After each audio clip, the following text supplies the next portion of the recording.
Woody Wommack joined by Mike Farrell for our weekly podcast. Mike, a lot of stuff going on.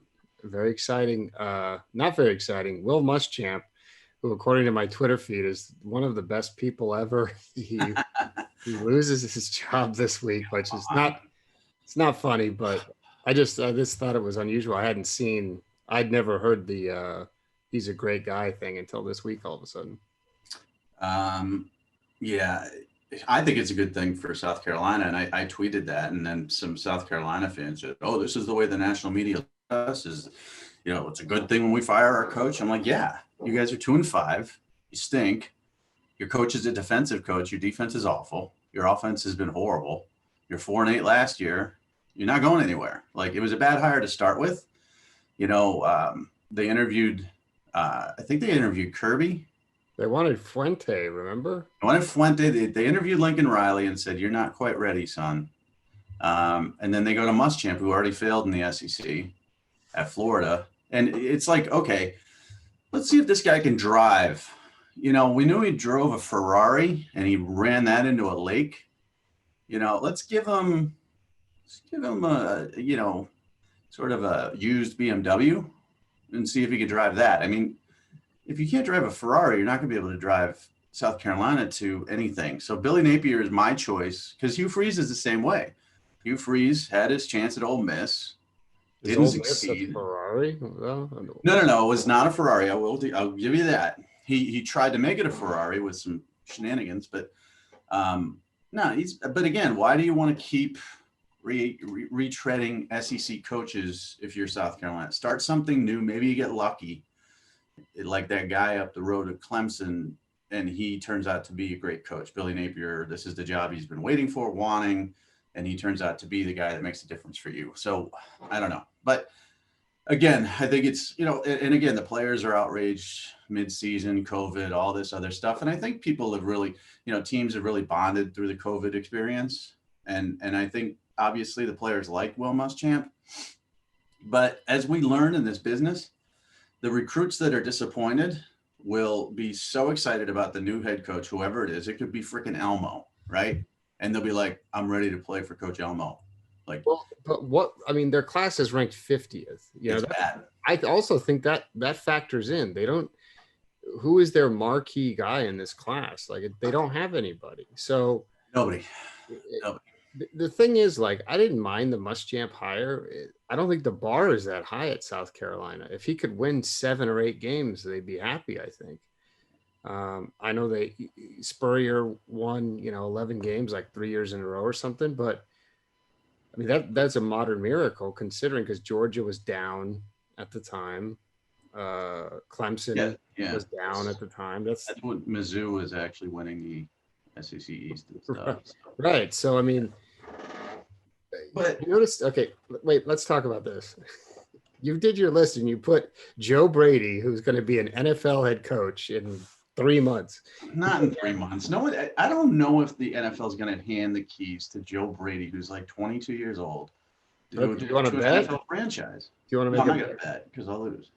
You put him fourth. You put him fourth on your list of candidates?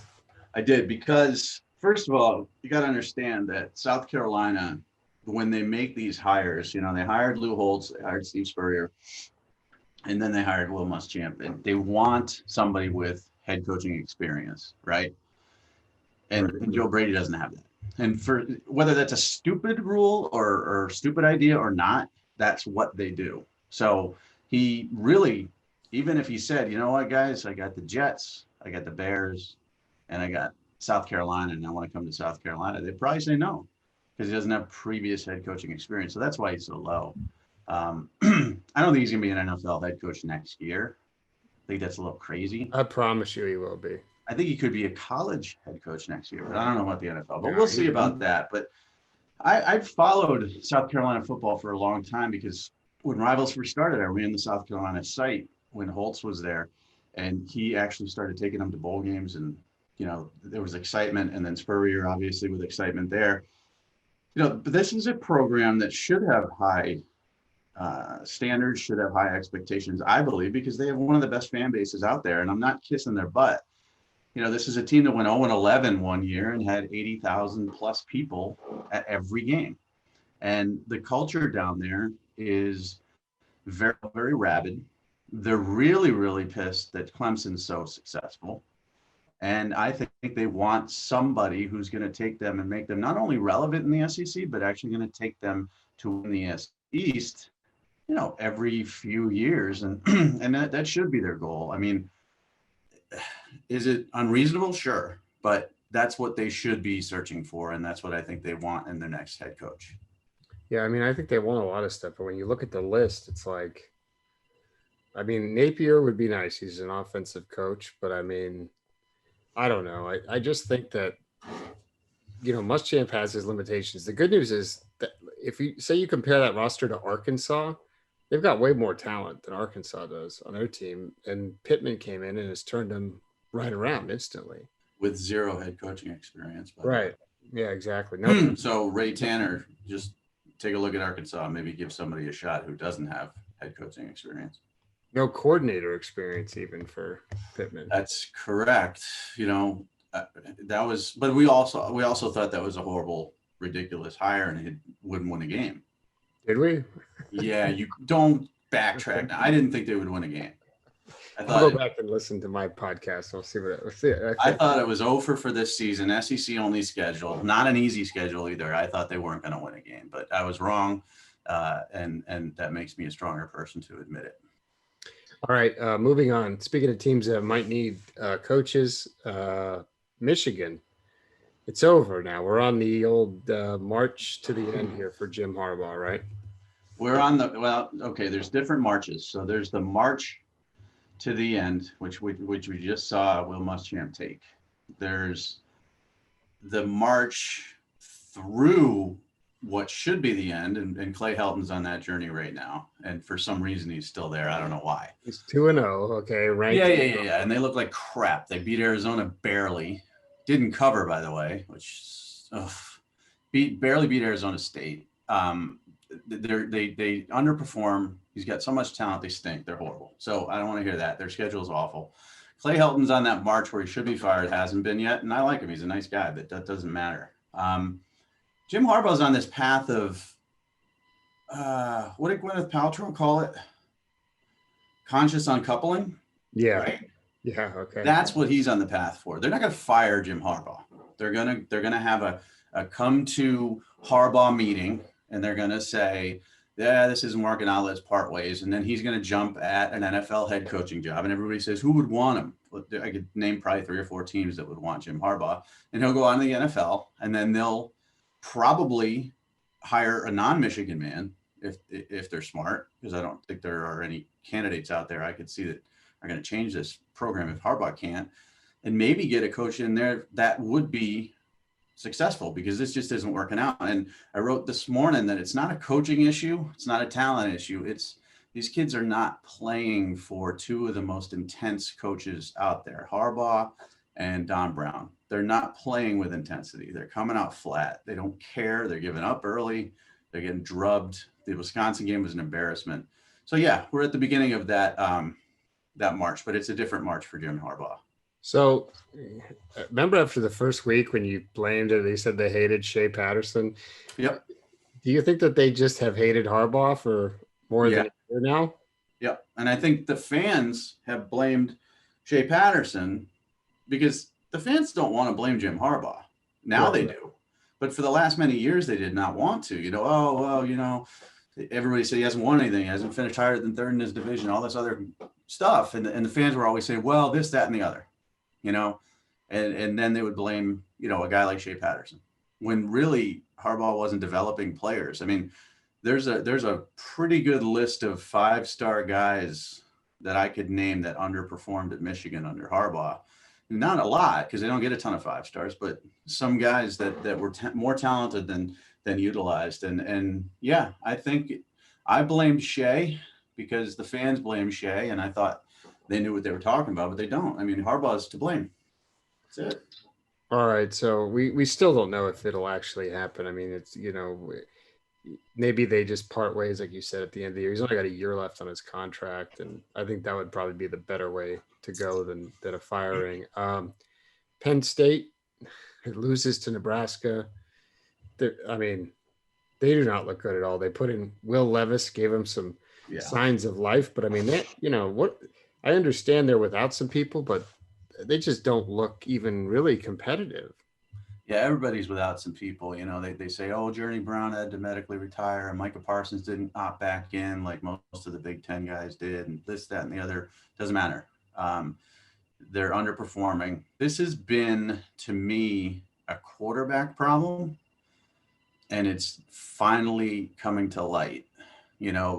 James Franklin's a very, very good recruiter. He's done a tremendous job recruiting most positions except for quarterback. He got lucky, so lucky with Trace McSorley. And again, I love James Franklin, so I'm not picking fights here. But he got so lucky with Trace McSorley because that kid was a safety.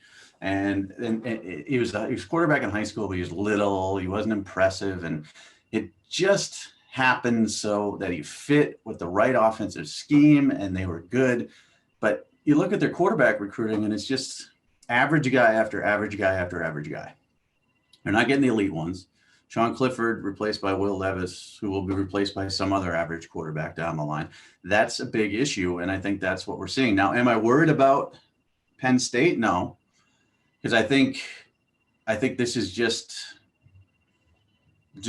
chalk it up, man. One of those years where zero is going to go right, and they'll be okay because of his ability to recruit, and his kids play for him.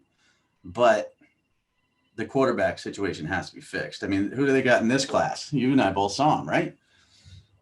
Christian Ballou. The Canadian kid. Yeah, the French flyer or whatever you want to call him. And it's just, that's not the solution. We remember the last time they took a Canadian quarterback. Remember our boy Michael O'Connor? Yeah, didn't work out. Hey, he was a first-round pick in his CFL. So I'm telling you, McSorley.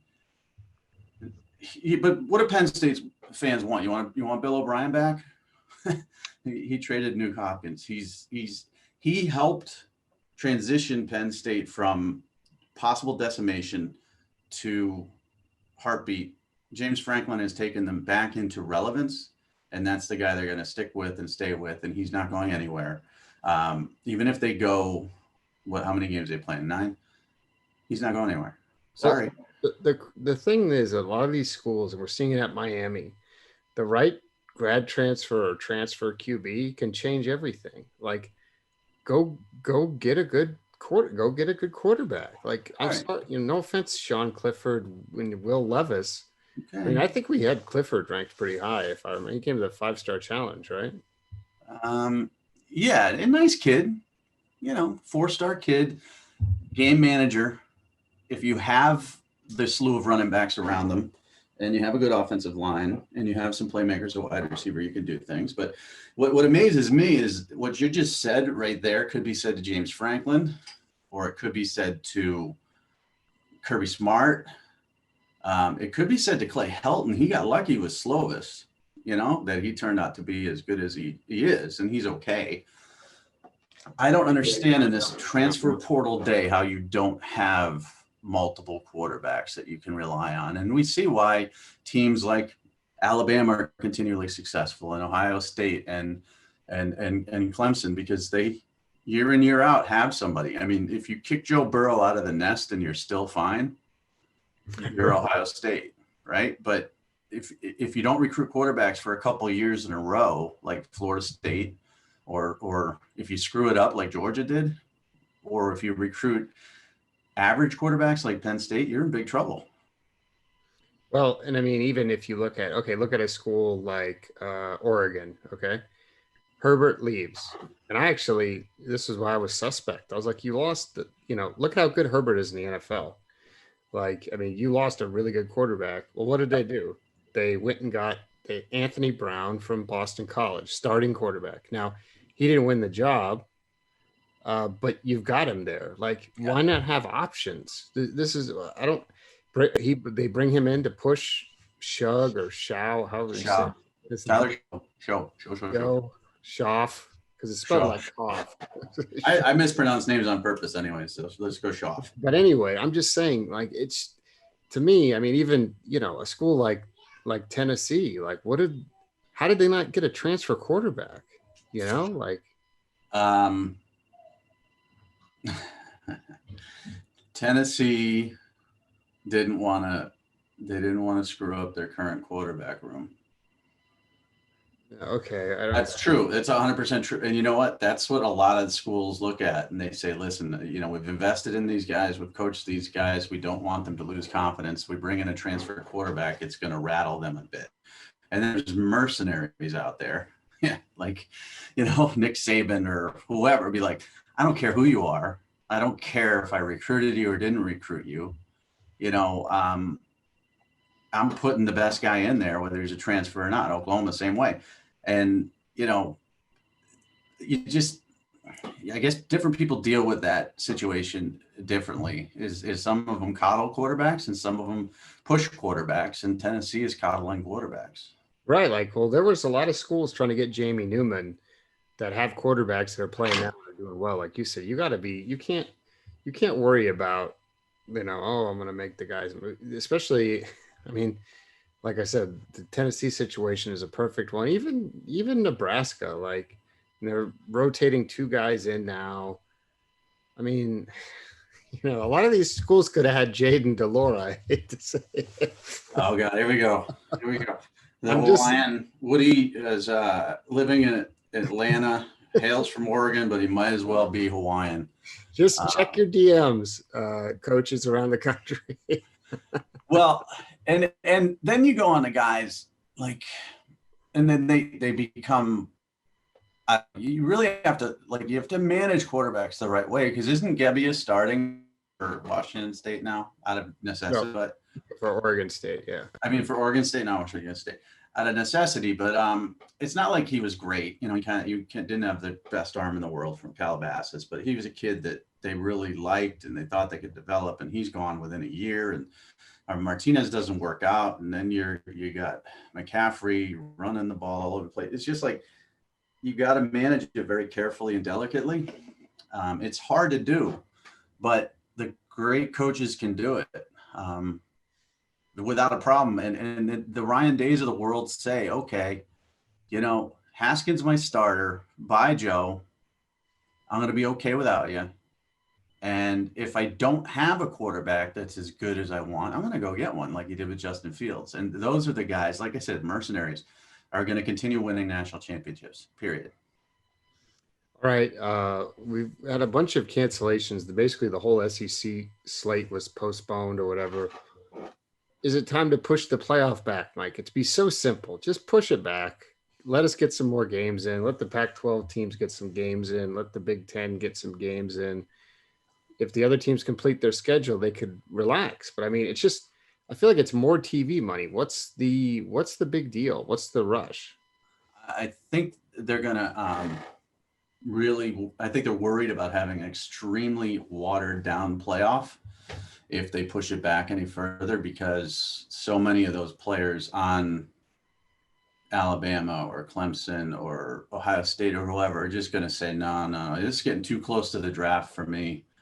I'm not going to wait until late January. I got the combine coming up in 2 months. So I'm not going to play your delay games. What I think they should do, honestly, is just say, okay, we're going 8 this year, and we don't know what's going to happen with the Pac-12, but we're going to take one from each of the Power Fives that are playing, and then we're going to take 3 wild cards and just have some fun this year. The problem with that is it would be so much fun that they would have to do it every year. But I think this is the year to really pushing it back is the smart idea, but we got to eliminate that because that's probably not going to happen. And just go with the throw your hands up and let's get 8 teams in here. Can you imagine how cool it would be, to see, like a Cincinnati or an Indiana or somebody else like that in the playoff? It's not going to happen with 4. With 4, we're going to have 4 Power 5 teams. And I've already said it's done. It's Notre Dame, Clemson, Ohio State, and Alabama. It's over. It's done. And that's it. But with 8, you get some real intrigue, but that won't happen either. So now you want Cincinnati in after your targeted. I want him for 8, not for 4. Your targeted campaign at UCF for 2 years. It's not okay. So here's the thing about UCF. Ready? It's not a targeted campaign. They're just very, very annoying and full of themselves.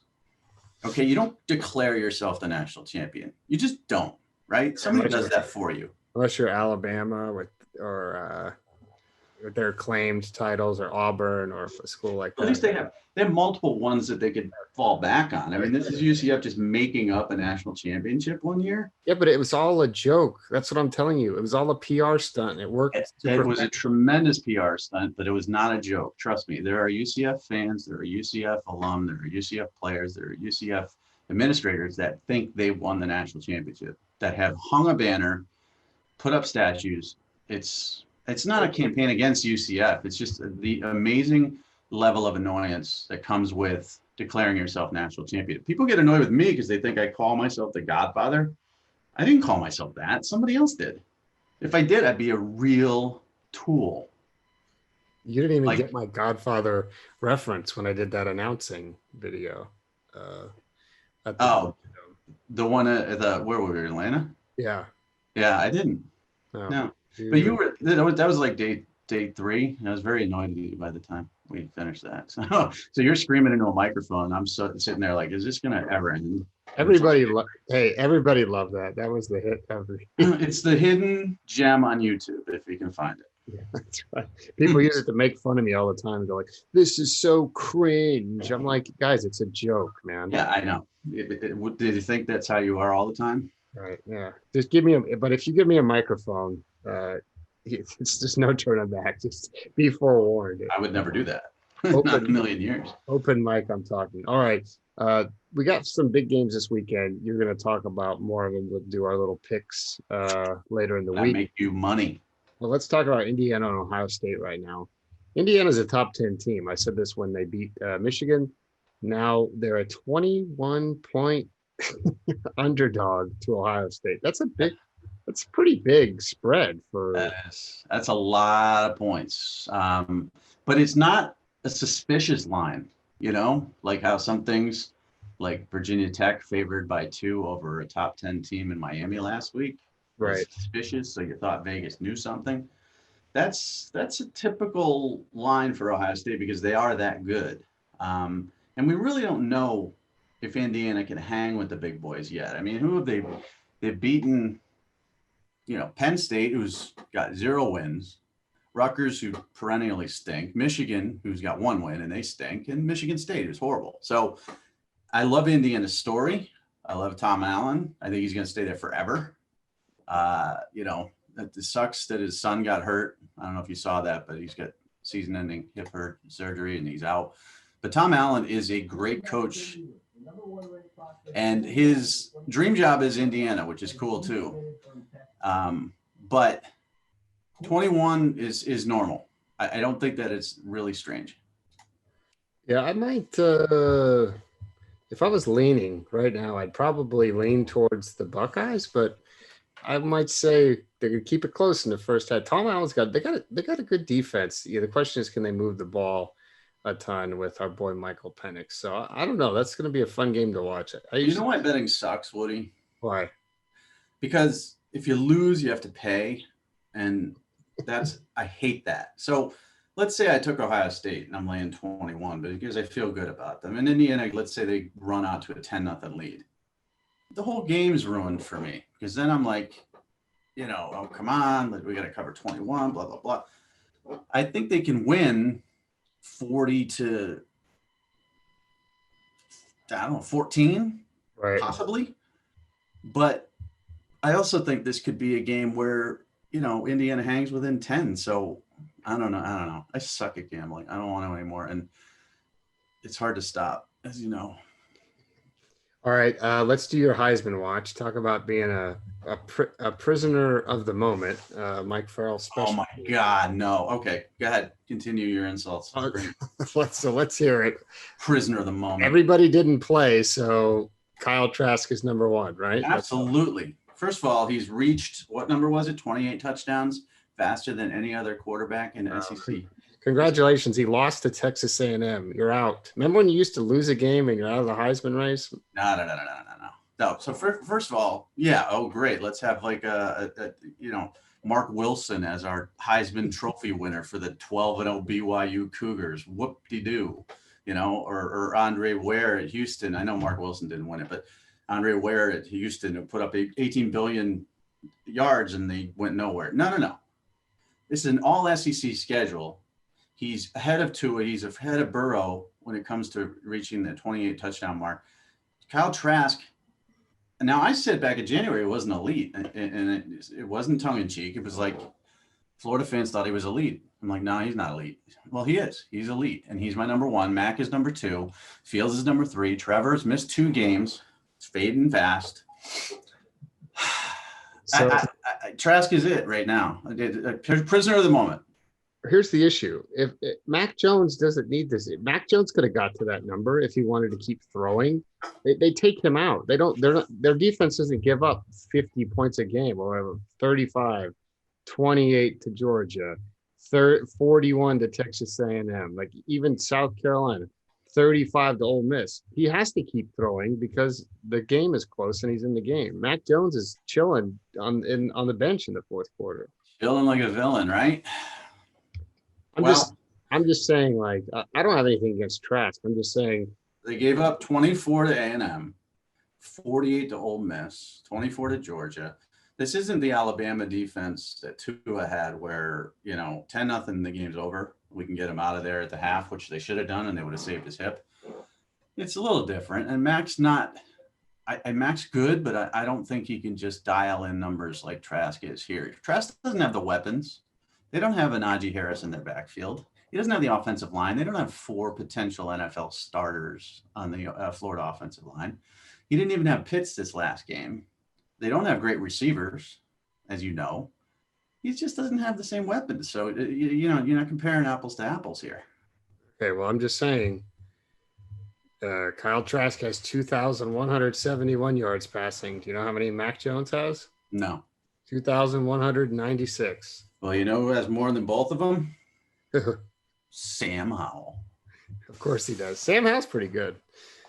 I put up, did you see that tweet? I tried, just to get a conversation starting, but I didn't write it right.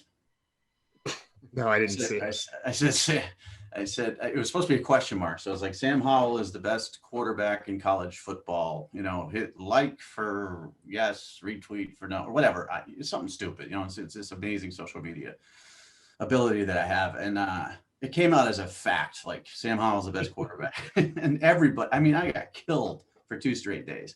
But he had 7 touchdowns this weekend, 1 rushing, 6 passing, and he's putting up great numbers too. So I have him ahead of Trask on my quarterback list. I got Trevor, Justin, Howell, Trask, but I have Trask number 1 for the Heisman because the Heisman is different than sheer talent. It's more about how the team's playing.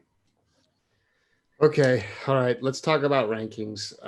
We just were on the phone for what feels like 10 million hours talking about rankings. I wanted to do a lot of videos and do a lot of podcasts, but this is the first time this cycle really that we've had a debate for number 1. So let's talk about the challenges we are facing here with our current number 1 player didn't have a season. Mm-hmm. Other guys have played national schedules. Other guys have played their regular schedules. It's got to be one of the hardest number 1s we've had to pick in quite some time, right? Yeah, and we were on a good streak too because 2018 was Trevor and 2019 was Stingley, and last year Bresee, and he's off to a good start. So we're on a little roll, and then COVID hits 2021. So now we're sort of a crapshoot. Before that, though, we made these amazing changes. Deshaun Hand stayed number 1 over Myles Garrett. Please don't remember. In one of the most contentious Woody versus Farrell rankings calls ever. I'm just ignoring what you're saying. But did you remember how mad I was? Of course. Listen, I'm just going to say. The people don't know. The people don't know this, Mike. The people don't know everything that goes into everything, though. You know what I mean. They don't know. They don't know. I know. But we're here to tell them I'm just saying that was an epic. I was such a baby. I have so much stuff to say about that I can't say. I'm going to Okay. say it for my book, right? Because Right. I just can't.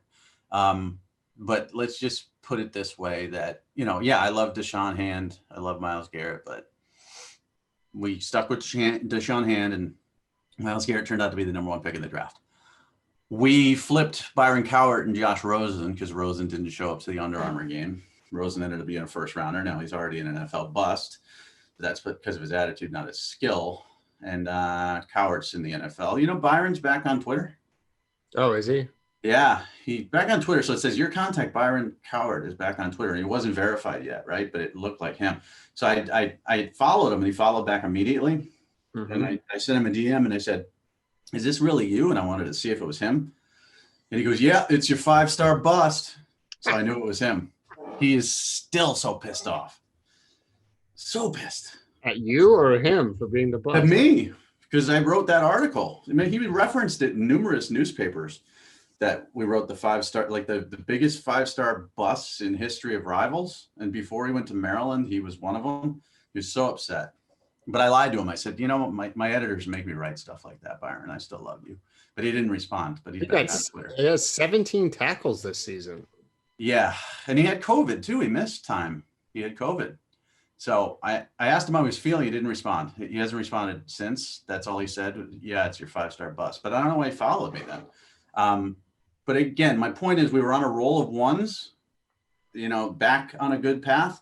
And now we don't know. So the debate, obviously, Corey Foreman not playing because of California, not playing. They're not going to play in the spring. I mean, come on. That's not happening. Well, even if they did, he shouldn't play, to be honest with you. Well, yeah, but you might. I mean, you just don't know. But they're not going to. And then you've got, other candidates. And I don't want to name too many names, but you've got some offensive tackles up there.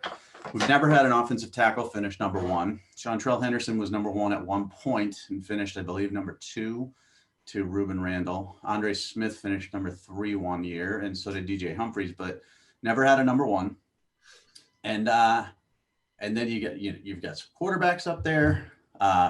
You got D tackle, who's awesome.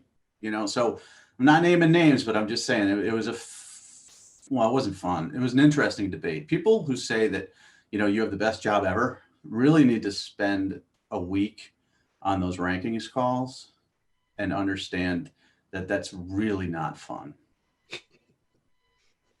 Yeah, tell me about it. I would say it's not fun at all. It's rough. But we made good time today, mainly because certain analysts didn't have a lot of moves to make. Well, we also had all the analysts paying attention this time. Addition by subtraction. Shots fired. Okay. All right. Take my guys in order. I said that. You ready for this guy? Yep. Never seen him. Who is he? All right. Moving on. Farrell versus Pro Football Focus. I did not get the name from you ahead of time. I haven't even come up with a name, so I'm going to come up with a name now. We talked about a few guys on the rankings call today that I thought were interesting, but who you got? Let me give you somebody. Hold on. I want to see how,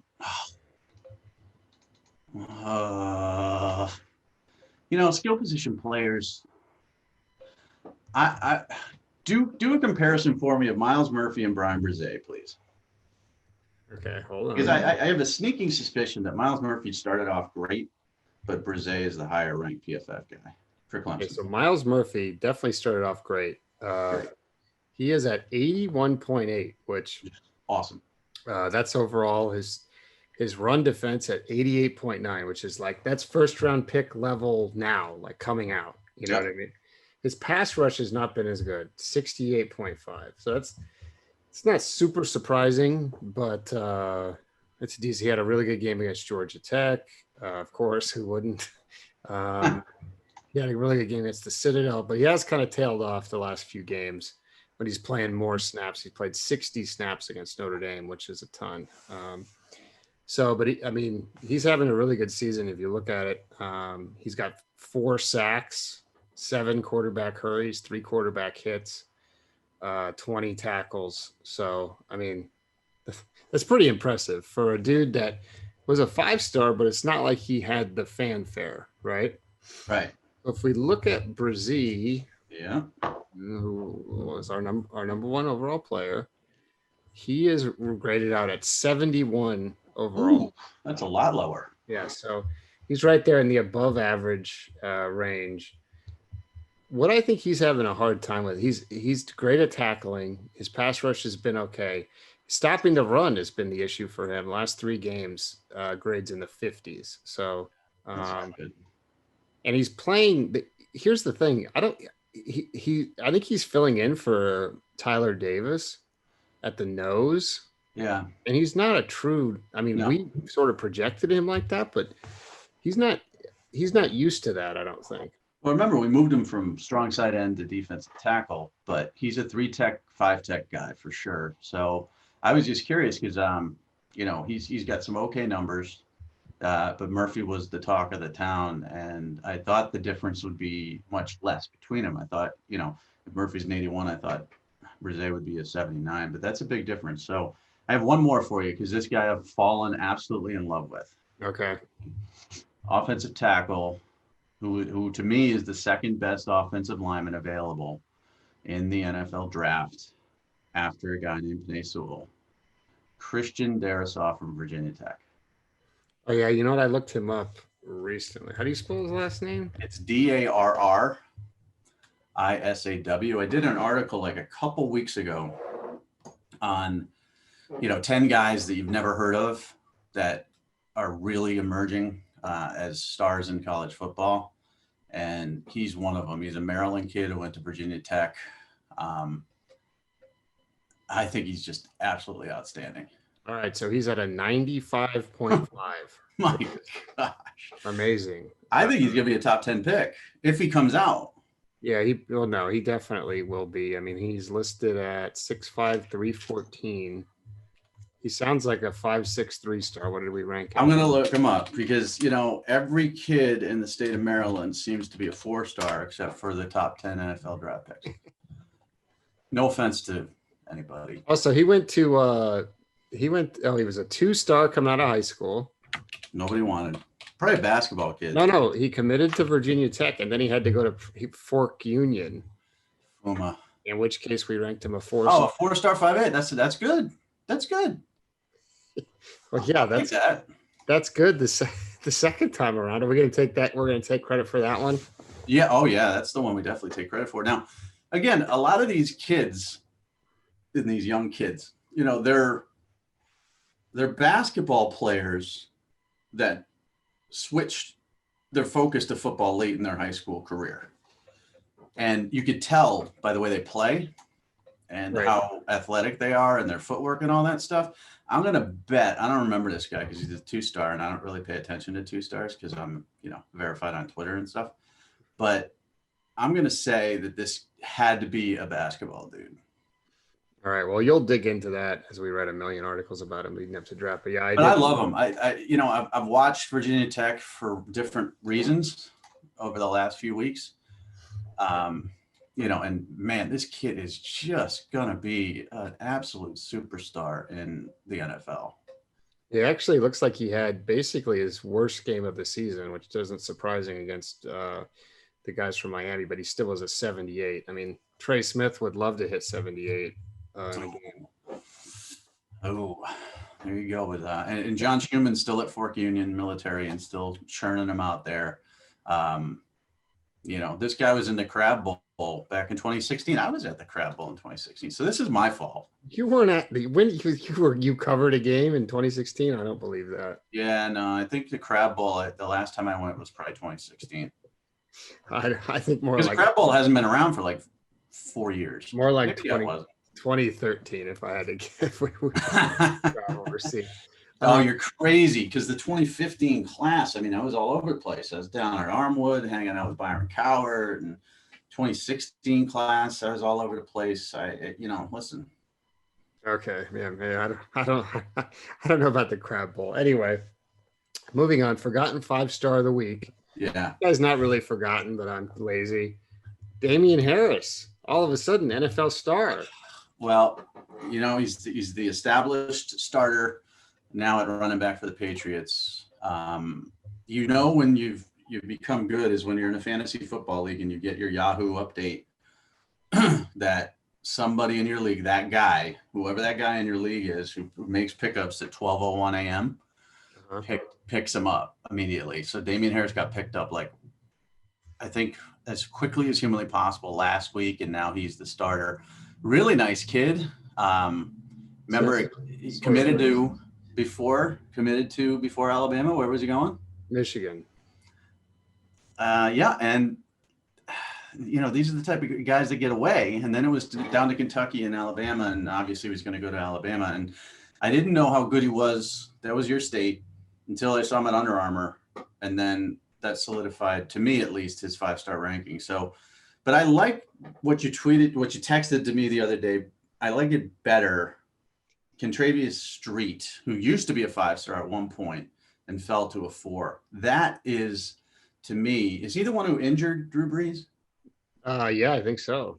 Who has like 6 ribs and a collapsed lung or something. Kentavius Street being in the NFL, to me, is, I wouldn't have known that in a million years that game. Remember how good he looked? Well, he was a classic Woody discovery. Okay. Okay. Let's go. Back when I used to do more work, he sent me a message and said, I didn't get invited to the Army Combine. Can you get me an invite? Right.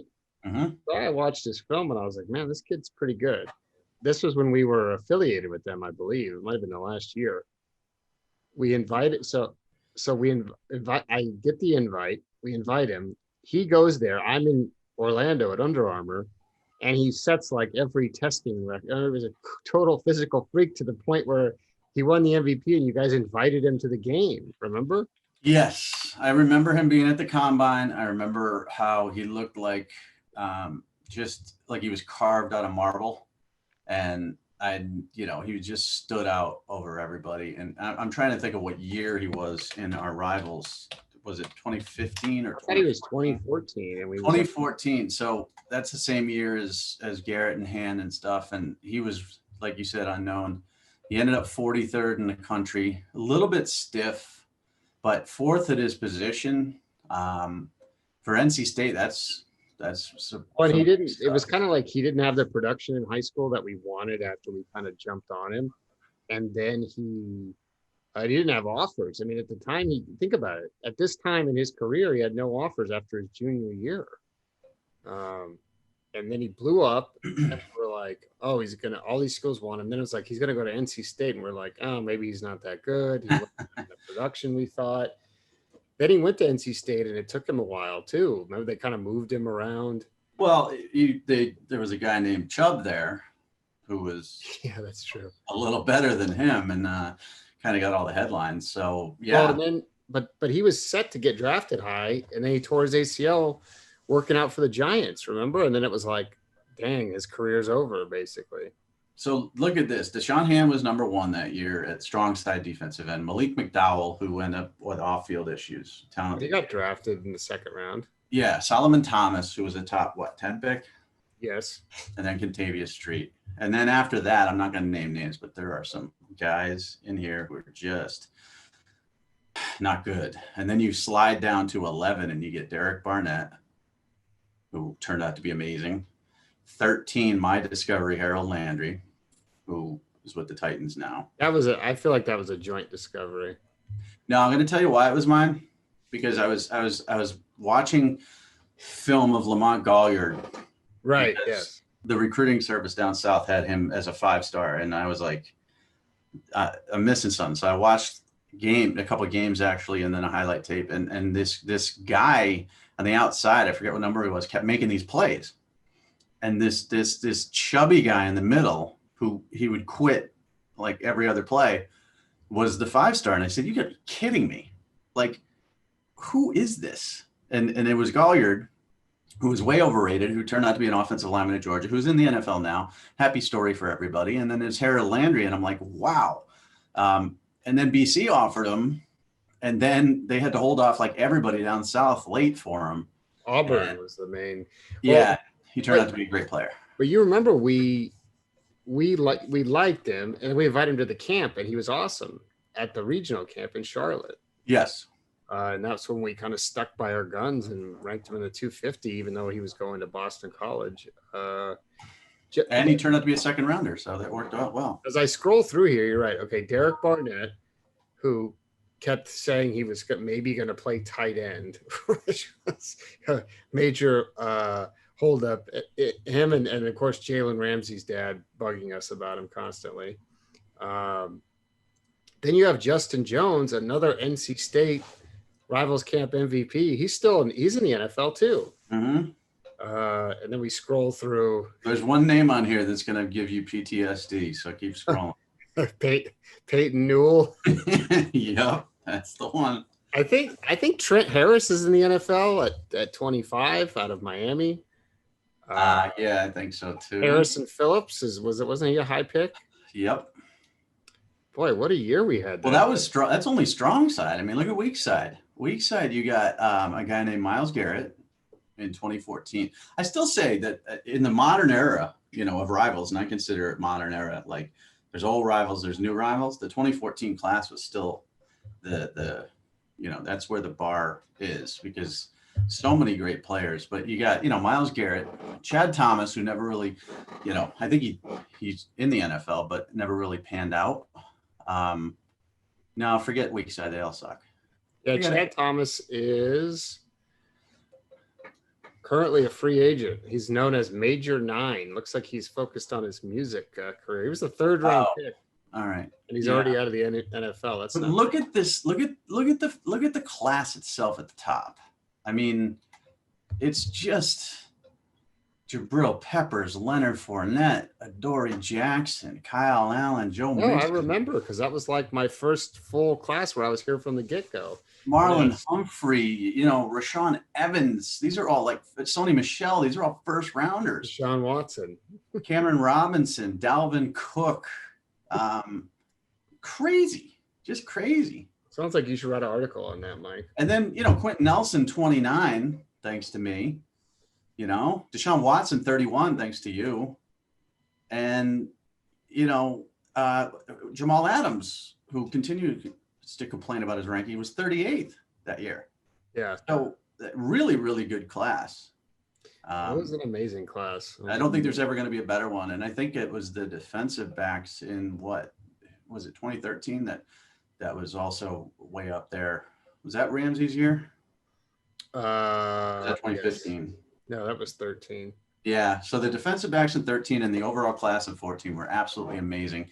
Kentavius Street, part of that history, highly ranked at 43, ex 5-star. We got a lot of them, like Logan Thomas used to be a 5-star and he's still in the NFL. Love Logan. No, you love Logan Thomas. Well, I do, because I got robbed of Logan Thomas's true career, because he was not supposed to play quarterback. He was supposed to be a tight end at Virginia Tech. They lied to him. They didn't have any quarterbacks, and they had to throw him in there. He was a 5-star, and at the time, he went to Army, and two of my guys got dinged that year. One was Logan, and the other one was three of my guys. Morgan Moses, who's like a 10-year NFL starter now. Sure. Yeah, he got dinged, and by dinged I mean 5-star to 4. Right. And then Ego Ferguson, the other one, who was drafted, isn't in the NFL anymore, I don't think. Played with the Bears for a while, but that was a rough year. I was very upset. And everybody says, "Well, you make the decisions." Well, no, I don't always. I mean, we come together as a group. Well, there's been a few years where I've been upset before I was going to San Antonio. Nick Chubb being one of them. Jake Fromm being one of them. But you were there last year, and I want to know how you didn't come back and say, Farrell, Michael Mayer is a 5-star. I was always on the fence about him. We pushed him to where, 43 or something? Let me see. But holy. Now, again, his hands aren't great. Right. He's still working on that. Right. But he was 6'5", 234. He's got to be 6'5", 270 by now. He's so big. And we had him 36th in the nation. We had, slow Glacier turning Darnell Washington at number 32, which, that's corny. He's playing well for Georgia. He's actually not bad. Well, out of these guys, Eric Gilbert will be a first rounder and Michael Mayer will be a first rounder, and Darnell Washington will not. I agree. That was our argument, though. Remember, I voted against Washington. Yeah, so did I. See, that just shows you we don't always win. And I was there for the full week watching him being slow and not LeBron James. That's what we kept hearing. Yeah, well, Corny's had a few good ones too. I mean, I can't blame him for everything, but. Well, you do this though every year. The freshman, you get like, man, we should have done this, and then like Mitch Hyatt, well, he shouldn't have dropped him. Yep. He doesn't get drafted. So. Yep. Jalen Hurd. Yep. Yeah. Plus I revise history a lot. Yeah. If you notice. Yeah, I'm aware of that. All right. So before we wrap up, anything else you want to talk about? We talked about Muschamp. We talked about the Big Ten. We talked about Trask. I don't know. Yeah.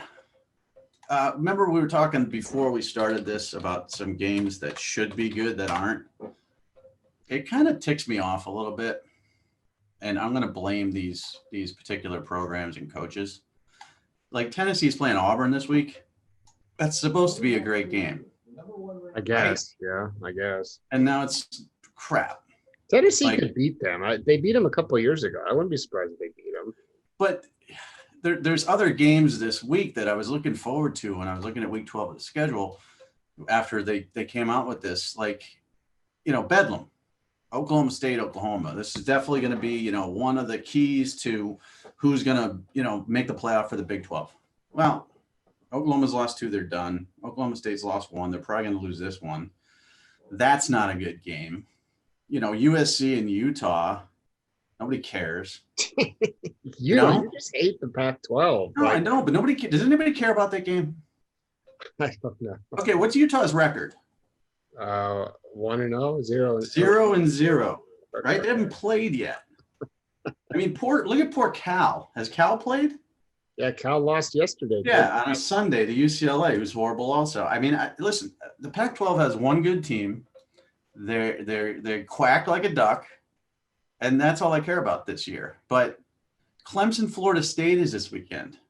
Like, shame on you, Florida State, for just being so bad that you're a 35-point underdog to Clemson and you're not going to cover. Here's my problem. I enjoy, I'm a miserable person. So yeah, me too. I love watching. I'll watch every second of Tennessee. I'll watch every second of Florida State. Of course, I have 4 TVs, so that helps. But I mean, for some reason, I just can't help but love. I love, misery loves company, as they say. So you love watching Florida State soccer? For some reason, I have nothing against Florida State, but for some reason, I enjoy, especially when the fans start talking about blaming Jimbo and it's his fault. See, for years and years and years, at the beginning of my career, there were certain fan bases that hated me so much and were so, when I cared about stuff, like when I took things personally, that I wanted their teams to be horrible. And you could say, at the beginning of my career in the late 90s, Florida State was one of those programs. But I've grown since then. And I realize now that college football needs Florida States and Miamis of the world to be good. They need Texas to be good. You need USC to be relevant. You need these teams. I get it's a cool story when you've got Indiana in the top 10. I love that. That's great. But the power teams need to be powerful. Well, otherwise, you've got Liberty and Louisiana and Marshall and BYU and Cincinnati in your top, and Coastal Carolina in your top 25. And college football just looks like crap. Yeah, I mean, I don't enjoy. The problem is I get tired of these prolonged. Oh, what's wrong with Florida State? Are they turning the corner? No, they're not. They're going to be bad all season. They suck. Like there's nothing to really talk about. At least some of these other schools have, hot seat situations. But I mean, I feel like Tennessee has been the exact same for the entire time I've paid attention to them, which is like a decade. Yeah, no, they haven't been good. I mean, when I started, Fulmer was the coach. Things were good. I remember in the early 2000s going to the coaching convention, and Philip Fulmer was the head coach, and they had one bad recruiting class. I think it was maybe 2004 or something. And we didn't rank it that high, and he was upset about it. But they were really, really relevant then, and obviously things changed with Dooley and then the Kiffin, leaving in the middle of the night stuff. And Tennessee is a tough sell because they don't have a great home recruiting territory. They're always going into someone else's state, unless you get to the Higgins of the world. There's certain programs where it's impossible to suck. And I find it fascinating when coaches do suck at these programs, like Texas. How is that possible? It is not possible. And they've been bad for a decade. I mean, how do you suck at USC? Yeah, well, Florida State's the same way, man. I mean, that's another one. All you got to do is go recruit. You don't have to go to stupid Virginia or wherever to go get these guys. You're in Florida. You drive up to Georgia, drive across the state line, get a couple guys, go to Alabama, get a couple guys, and then live in Miami. What else is there to do? Like you should have 18 of your 25 commits to be from Florida. But you can still pick and choose the way Jimbo did. I mean, you can get your Eddie Goldmans and your Ronald Darby's. You can get your good players from the Mid-Atlantic, but you can't miss. And it's really hard to miss it at a Florida State. And now they're a nightmare. And Michigan is another suck-proof program that sucks.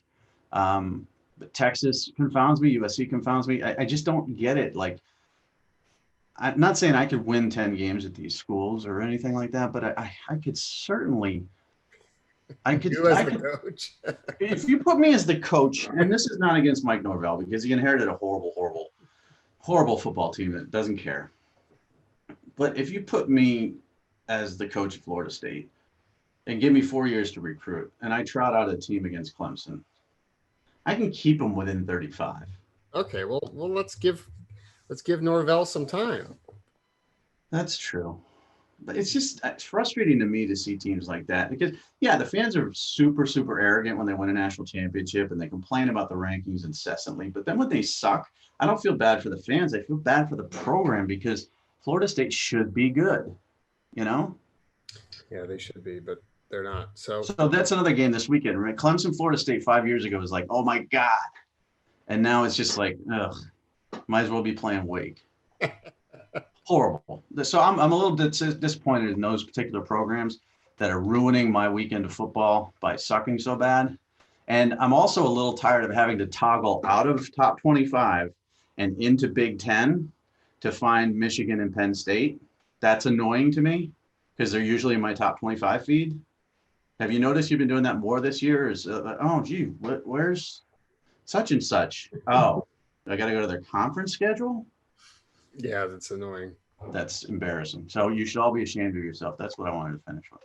All right, Mike. Well, let's wrap it up. I'm tired of talking to you. It's just like the 10th hour today. I think we've been on the phone together. So, and we got to be on again tomorrow.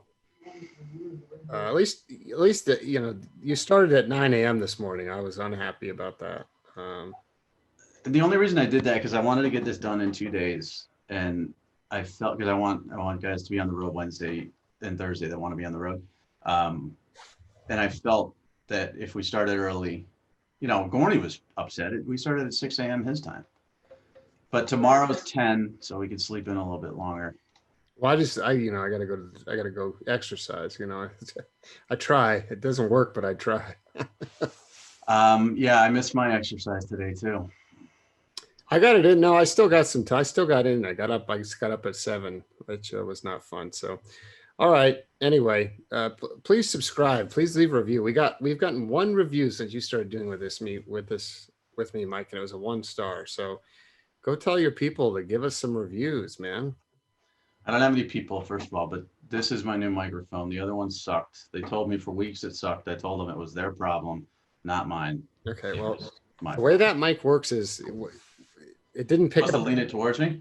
like that? No, you're supposed to leave it flat on the desk, and the volume was the same. You putting it close to your mouth did nothing to change the volume. Yeah. Because it's a multi. I don't want to go take. It was the first class I ever took in college. Whatever, sound engineering 101. So. Well, I'll try to get some fake reviews for you if you want from friends, but we'd like fans to actually put comments on there that this is somewhat entertaining, although I don't know if it is. All right, let's not now. Let's wrap up. I will talk to you tomorrow, Mike. All right, see ya. Bye.